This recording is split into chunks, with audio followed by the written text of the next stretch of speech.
Is he Indian? I have no idea. I was thinking first Roman and then maybe Egyptian. I don't know, like Israel or something? Definitely of the Mayan influence. It's so primitive, yet what he's doing is so Western European. He's busting out such European, and then he's doing this opera, which I think this is Italian. This is like the Darwish of the old Persian. Looks a little like an Indian. Want to be Indian. Shut up. There's certain people on the earth that are just like kind of balancing everything out. I don't know. He's one of them. I've never spoken to him or anything. I don't need to. Yeah, I just am here. What are you? What nationality? One would have to say that I'm from the United States. American? Yeah, Black American, Indian American? all. My mother came from the islands, Barbados. Barbados. So that connects up with Puerto Rico, Jamaica. All the slaves came in there, right? My father came from Russia and Romania, and so.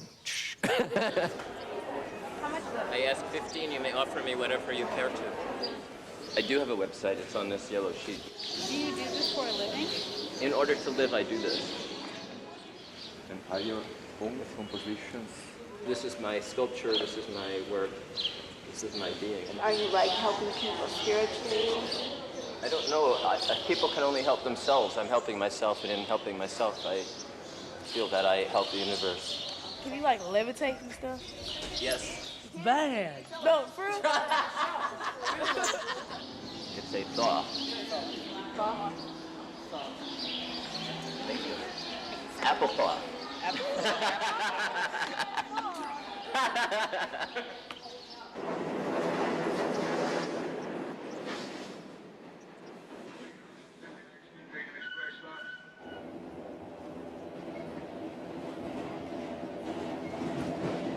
I was evicted from San Francisco. The apartment that I left went up 3 times. It was $800. It went up to $2,100.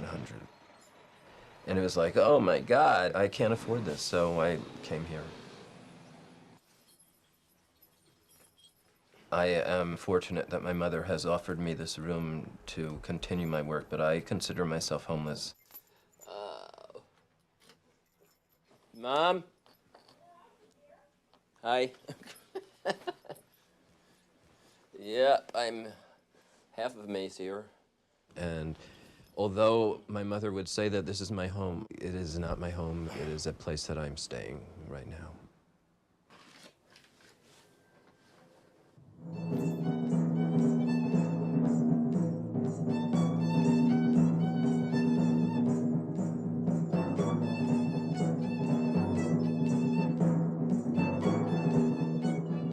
Well, yes, I'm a timpanist, and I played the timpani almost from the time I went to Music and Art High School until just 2 years ago when I retired. And my mother worked as a domestic, but she made sure, she said that I wasn't going to do any domestic work. And she used to say to me, no way you're going to clean white people's floors. You're going to do something respectable. I took to the drums like duck takes to water. I just loved it. I played in the New York City Opera with Stokowski and the American Symphony Orchestra. I was the first black person to play with the New York Philharmonic. My father was a big civil rights demonstrator and worker. He marched with Martin Luther King, and he was a doctor in a lot of the marches in the South. George was the first white person to head Congress of Racial Equality here in Queens. You know, I had no idea I would ever attract a man like George, who was a young, good-looking doctor. When George told his father that he had met me and that we were going to get married, his father's answer was, you're going to marry a Schwarzer? And he said, yeah, well, does she look like Lena Horne? But his family objected to our marriage, so I never really saw them. They sent to our wedding an announcement of his death, and they sat shiva. I loved my father immensely and was very jealous of any of my friends he would show a lot of attention to. My father and mother created a world where it was blissful for us. It was joyful, it was loving. We had extraordinary friends, and these friends were part of the Communist Social Party of that time. I was, and my sisters, all of us, were used to an expression of love between all peoples. There was no distinction. One thing that they didn't prepare us for, which is that the world is fucked up. And it was really fucked up then. As soon as we traveled anywhere, we got in the car, all of us, people would drive by us and yell really horrible things with anger in their eyes and hatred. And that was very weird for me. I didn't understand what is going on. What are they so angry about? We were a mixed racial family. In this society, this was completely unacceptable. People would throw things at us or yell terrible things to us. To be at that young age and to have that kind of hatred hurled at me caused me to move into a shell. I stopped smiling. People used to say, look, act as if you have the world on your shoulders, and I did. That's what I was pondering. Why should this be? And that's where I went. I became occupied with that problem for the rest of my life, how people can behave more compassionately to each other and with more love. George said that I was more interested in my career and my children than him. Because, you know, I was still working at the opera by this time, and our opera schedule was very, very difficult. And then I was having these children at the same time. My day off was on Monday, and George's day off was on Sunday. So that was a big reason for our eventual breakup.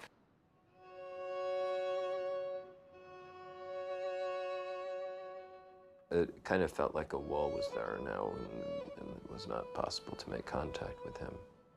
I became very withdrawn and more distrustful. Once I went into hiding, the world of my imagination started to become immensely focused. In my imagination, I could create environments that things were a lot different. I invented a land called the Festad, which had its own legends and history and language. Later, this became the basis for the opera that I perform in the tunnel.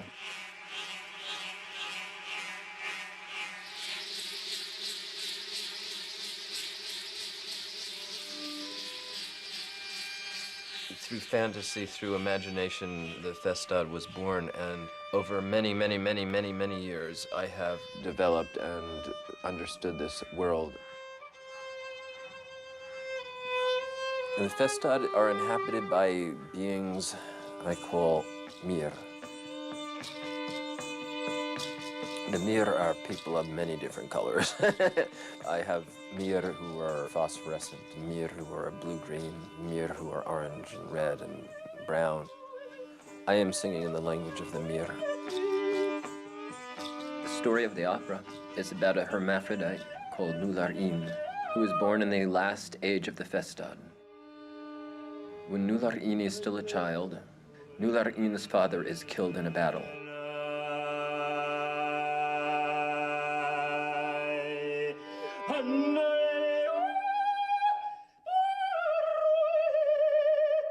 Nular-In's mother is lost, and Nular-In is then adopted by a second family that raises Nular-In as a girl. When it is found out that Nular-In is both sexes, Nular-In is beaten severely and left to die.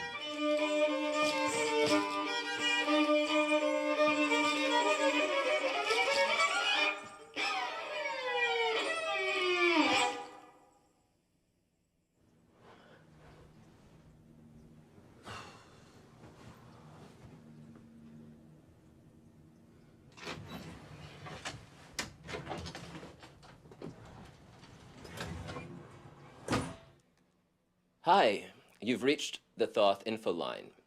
Today, Wednesday, May 16th, I will be performing at the Angel Tunnel in Central Park from about 3 p.m. to 5 p.m. I got some very weird messages on my emails. One just recently, actually, which was just stupid, but it said, "Get a life, do something, get a job, get a life." And I do have a life, and I do have work. I don't have a job, but I do have work. So go enter. And there you go. And then you have the map. This is the Festad. One clicks on any one of these places, for instance, Artea. One then gets a close-up of Artea, land of the Rosmir. The Rosmir are slender, dark brown people with yellow hair. They live in the trees or in grass houses. These beings all communicate singing to each other.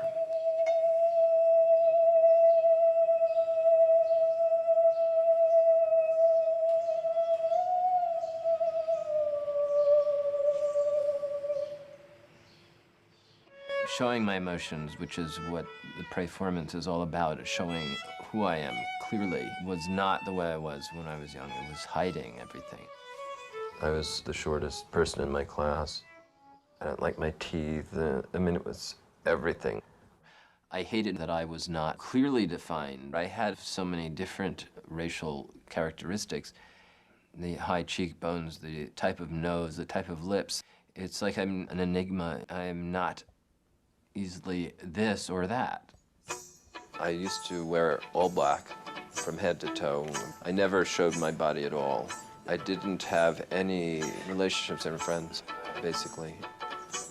If somebody were to come to me when I was that age and say that in 20 years, you will be walking through the streets in a loincloth, playing the violin and singing in 2, 3, 4, 5 voices, it would have horrified me beyond belief. I would have considered ending my life instantly. We moved to San Francisco when I was 17. I had just graduated from music and art. I said to the kids, we're gonna move to San Francisco. I got to do the San Francisco Symphony. It was a very difficult move, but it was a happy move. There had never been a black principal player in a major symphony. When we moved to San Francisco, Stephen was very, very withdrawn.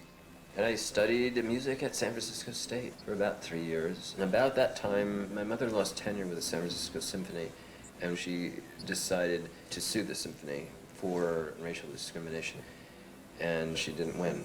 She never really came back from that. All 3 of the children kind of moved away from music. If their mother, who was considered such an outstanding musician, could have this kind of treatment, what chance is there for them? So they might as well go into a different direction. San Diego State University gave a major in astronomy. So I chose to go there. I was in a lost state in San Diego. It felt like a dead end. And I started to fantasize a lot about not being. I conspired to get sleeping pills from the medical supplies at school. I remember putting on Mahler, probably the 10th Symphony, and taking these pills, and then going, kind of going away. And then I heard a voice say, "It's not your time yet. You have more to do." That was the turning point. Either I was going to die, or I was going to have to let everything out.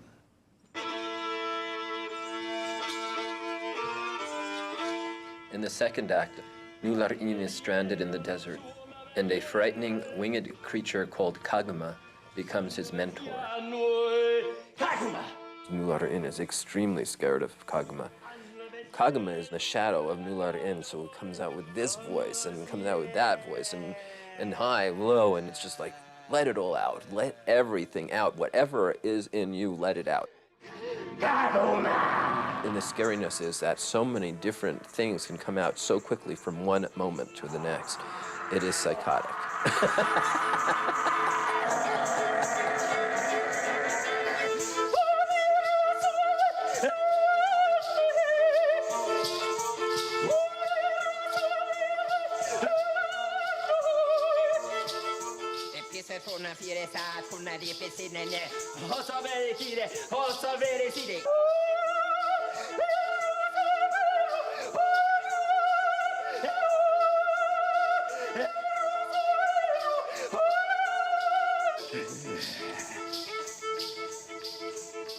It was a stupid thing to take the pills. Luckily, I had a person who supported me in my struggles. As a mentor, he guided me towards my finding tools to love myself.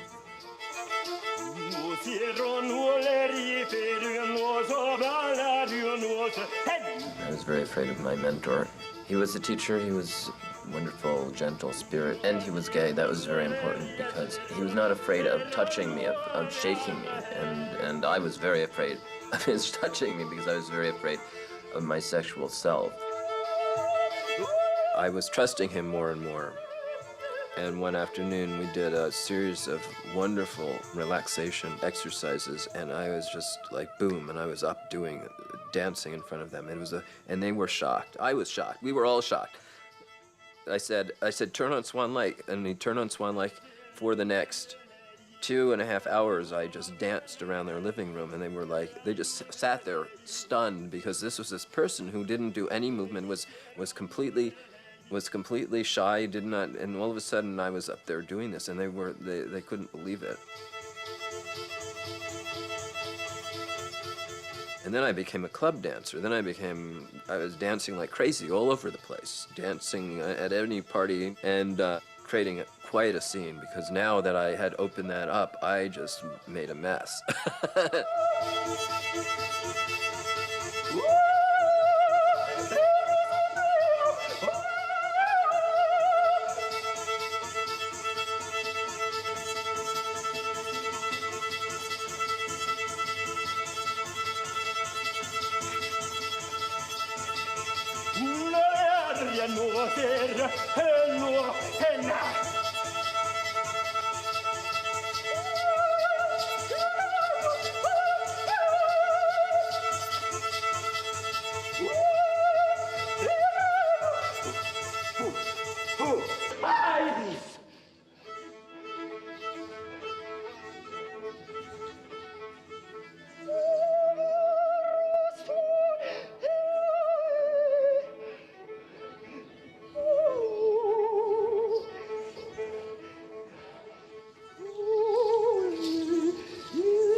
Thanks for your expression. I mean, did you just get rave reviews like everywhere you go?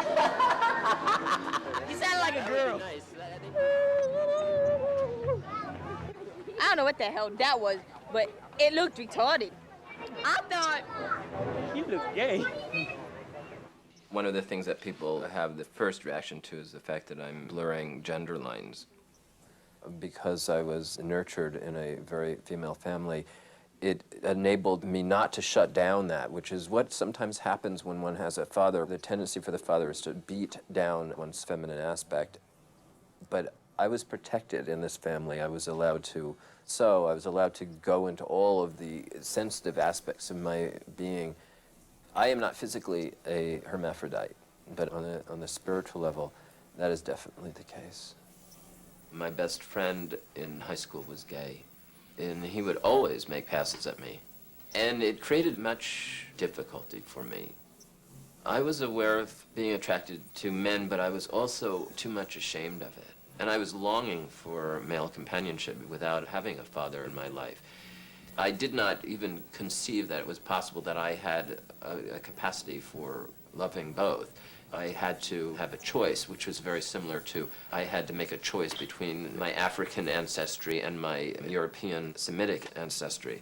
It is only in the past 10 years that I've really started to realize that I can love everybody, and I don't have to make a choice about anything. Bisexuality is my basic nature. I was working as a waiter, and I started growing dreadlocks. And I felt like it was really a nice connection with my African ancestors. I was unhireable, and they said it directly to me. We hate to say this, but you look kind of dirty, and we can't have you working on our floor. I was at this place where I can't get any job. I don't have any should I pump gas? What should I do? I mean, I can't get into restaurants, and I'm not going to change my hair.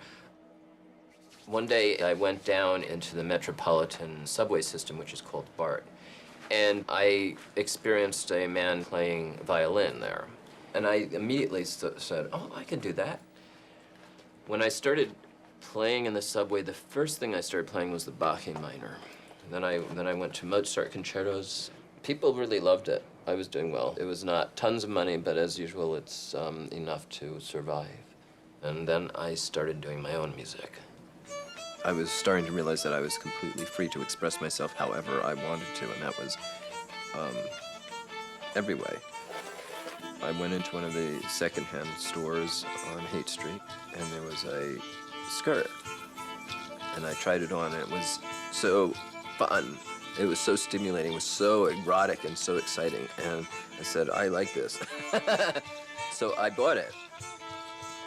And I started wearing whatever clothes I wanted. I started being whoever I wanted. I started dancing with where I wanted. I started, and I didn't have any things saying, well, you shouldn't do that. I was free to say, well, who am I?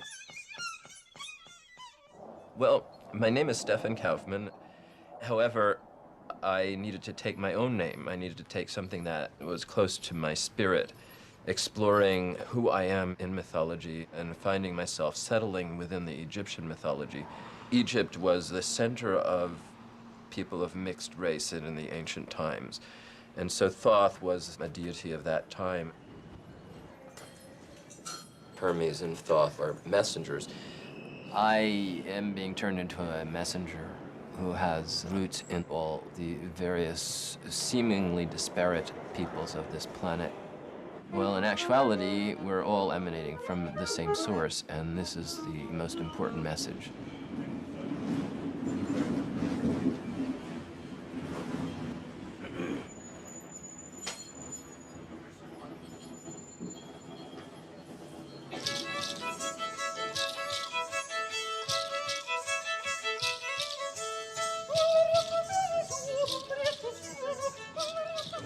Harlem is the place of my ancestors. My mother grew up here. I'm a prodigal son coming back.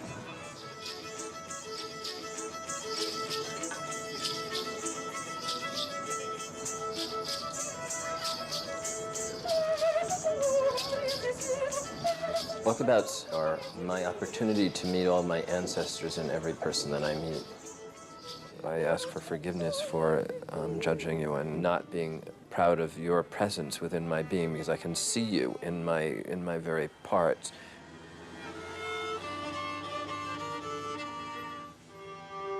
When they are able to open up and they're not afraid of me and running down the street or hiding behind a pole as I come by, and they do offer me forgiveness, then it is, you are me, I am you, and it's that I seek, is the connection.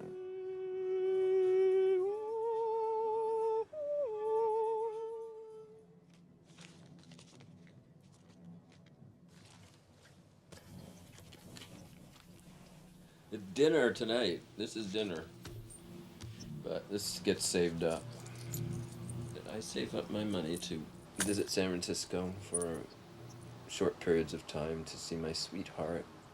In San Francisco, I have a dear one who I'm deeply in love with, named Susanna. The not seeing each other is probably the hardest process in a relationship. Well, it's hard, not being around him. I love him and I want to be with him.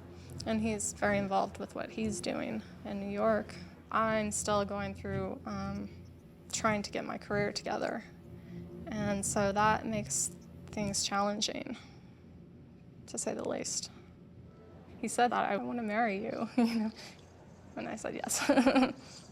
Maybe, possibly, we'll have, one place, and I will be there doing my thing, and he'll be off doing his own thing. I don't see that happening within this year. We talk on the phone a lot to keep our connection strong.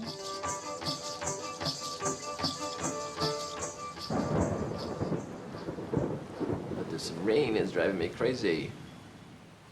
And the tunnel I know is wet. I haven't done my thing for a while and it feels really icky.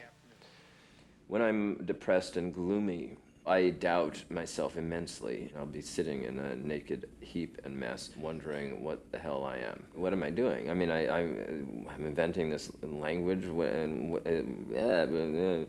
everything becomes broken down.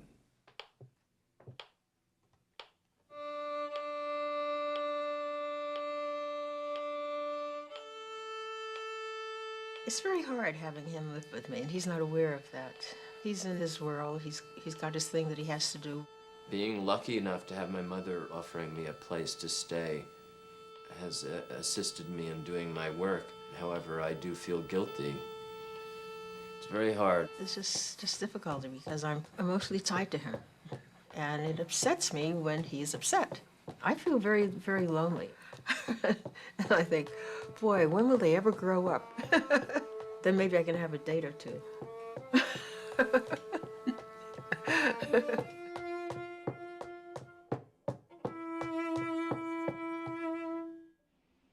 I think often about how men have left my life. Take my band, for instance. I thought we were really extremely close, and now I don't talk to any of them anymore. I had been performing on the street for about 4 years when I met Michael and added him as a drummer with my violin. That was about 1991.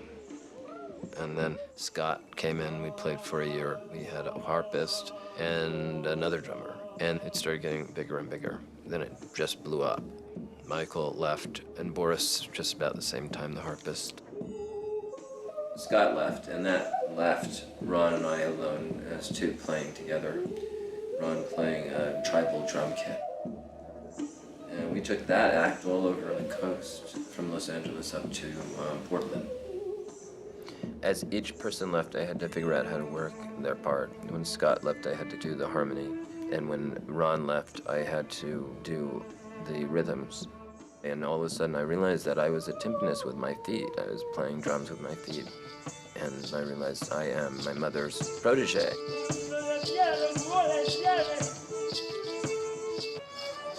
It was very painful having them go. Again, it felt like male energy was leaving, very much like my father, and not hanging in there for the difficult issues.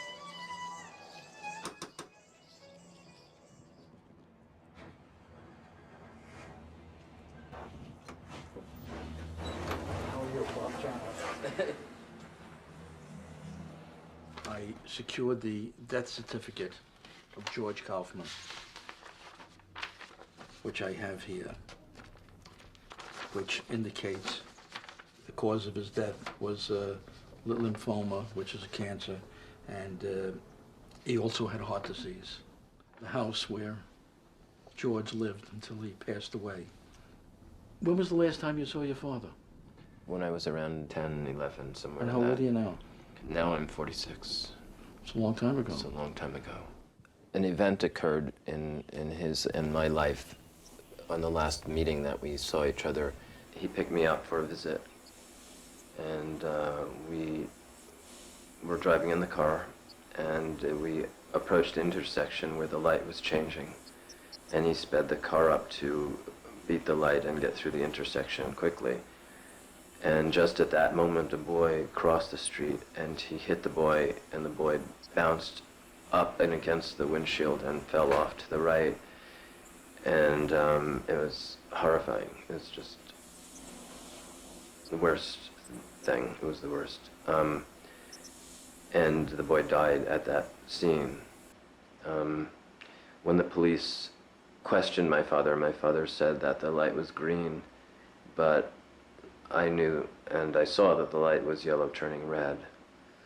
And it was a really hard thing because my father, being a doctor and being one of the most moral person that I knew, it was like he was lying, and I couldn't believe it. It just was not, I was not able to understand. My father stopped contacting me, and I never saw him again.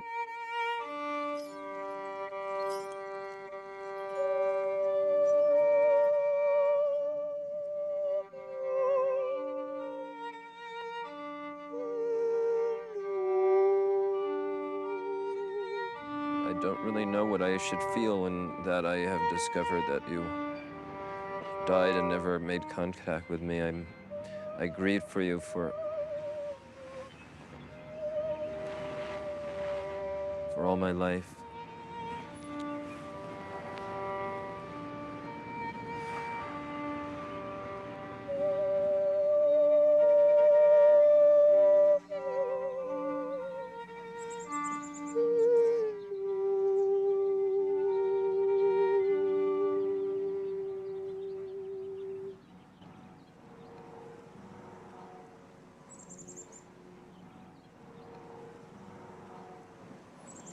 In the second act, Kaguma sends Nular in to find 3 sacred objects. When Nular in returns, Kaguma is dying. Kaguma asks Nular in to drink a bit of Kaguma's blood.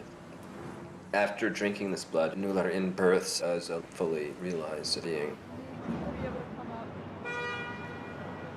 It takes a lot of courage to just be. in a world where nobody pretty much is being. Everybody is trying to be like something rather than be. To walk around a being is really the most excellent thing. I'm also presenting Wall Street with my work, and I'm looking for investors.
So you consider what I do panhandling? Well, if you're collecting money, that's what it is. But everybody's collecting money here. And if you're out here collecting money... Everybody in this building. Do it on the street, side the street. Oh, absolutely. I'm not going to be here again. Don't worry about it. I'm gone. But it's too bad because I'm a blessed creature.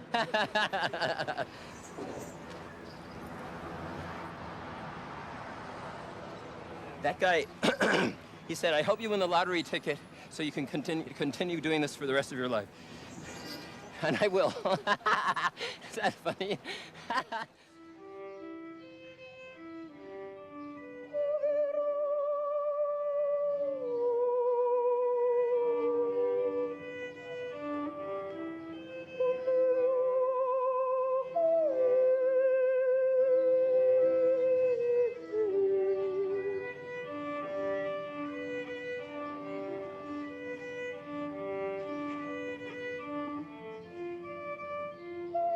I would love to be in the tunnel forever. People come in and I feel my energy link with theirs and the energy increases.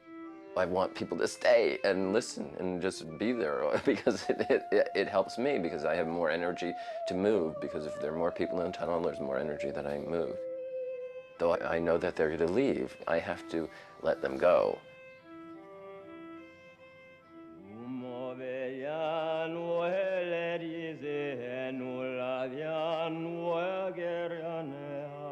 And that process is like death, that process is like grieving, because it is a loss, and loss is hard.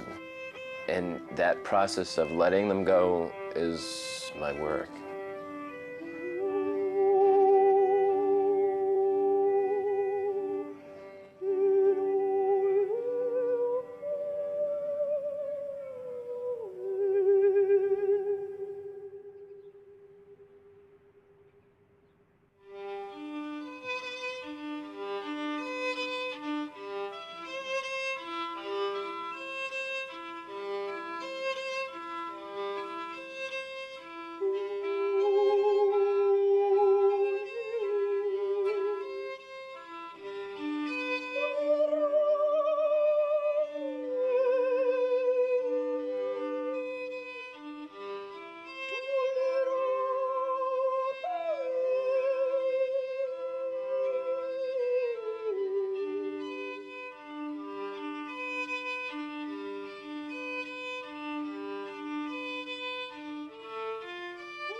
Anu mamere, anu vesta, anu lenavir, anu bena.